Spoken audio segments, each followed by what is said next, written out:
Antes de iniciar con el vídeo quiero pedirles que se suscriban al canal y si ya están suscritos solo compartan mis vídeos para más contenido como este. Adiós y buenas noches. Tendría unos 18 años y en aquel entonces iba a la preparatoria y regresaba a mi casa ya de noche y bastante agotado, como vivía en la Ciudad de México. El trasladarte de un lugar a otro implicaba mucho tiempo y era agobiante. Al llegar saludé a mi mamá y me sirvió algo de cenar que apenas probé y dejé todo en la mesa, arrastrando los pies me tiré en mi cama y así que me quedé dormido. Nunca tuve un sueño tan pesado como el que les voy a relatar y tan detallado.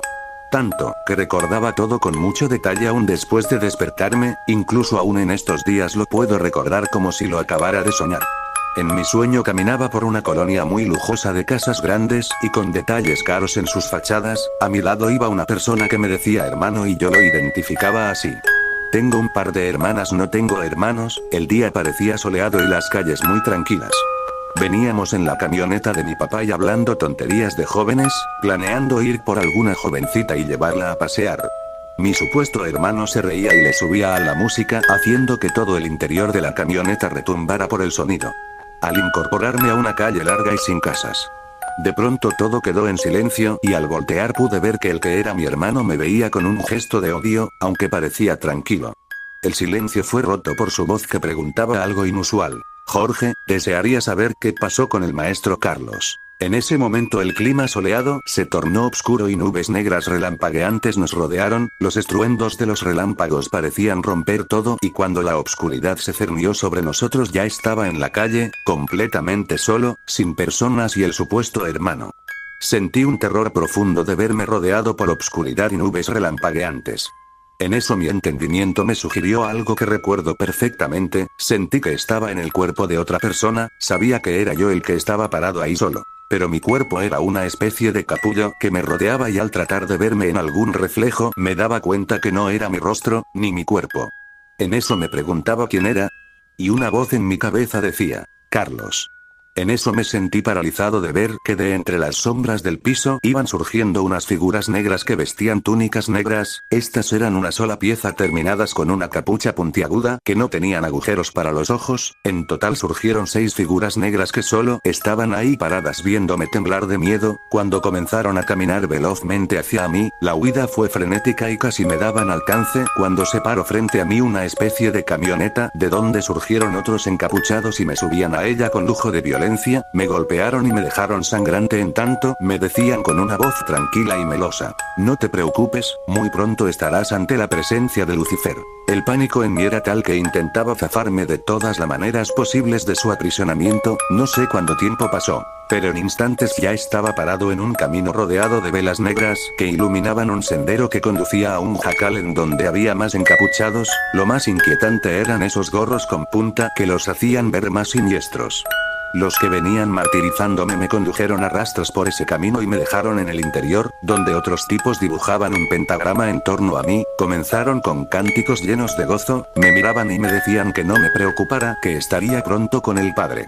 No terminaba de presenciar eso cuando sentí algo en mi vientre, algo helado y punzante que me hizo sentir mucho dolor y temor. Al mirar qué era, me di cuenta con horror que uno de los encapuchados me había clavado un enorme cuchillo en la panza, sentí el golpe tan profundo que tocó mis vértebras, en un movimiento rápido el verdugo movía de un lado a otro la daga y abría mi estómago dejando salir un chorro de sangre que se regó por el piso y mis intestinos que evaporaban el calor interno. No pude soportarlo más y desperté sudando y temblando de miedo por esa pesadilla. Poco a poco me di cuenta dónde estaba y me revisaba la panza. Respiré aliviado pensando que había sido un sueño y que todo había sido producto de mi cansancio, tenía la luz encendida y aún estaba vestido, así que me relajé y me preparé para volver a dormir y apagué las luces. No acababa de presionar el apagador cuando escuché el rechinido de unas llantas al exterior de la casa, y escuché que estaban levantando a alguien. Esa persona luchaba con fuerzas porque no lo metieran al vehículo, gritaba con terror y desesperación que lo ayudaran, yo estaba paralizado sin poder moverme, deseaba observar, pero no quería que me vieran.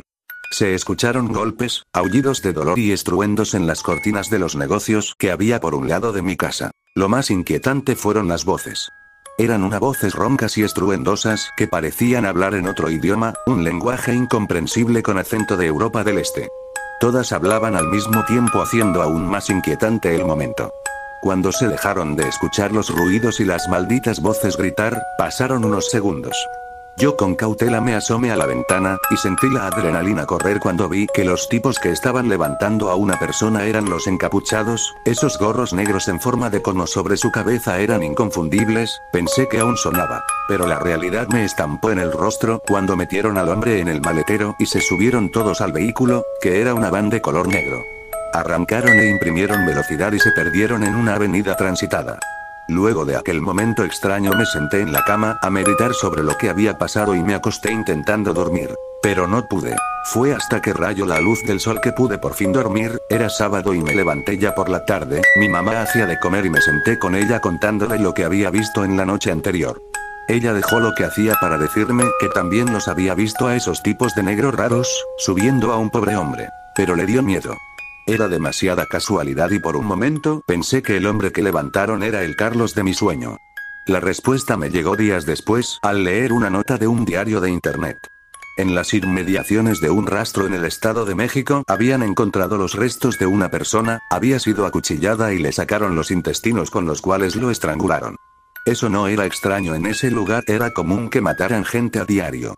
Lo extraño sucedió después al cenar con mi mamá. Me dijo que platicando con la vecina, su ex esposo era el dueño de uno de los locales de los alrededores y vivía en un lujoso fraccionamiento cercano, además era maestro de una vocacional.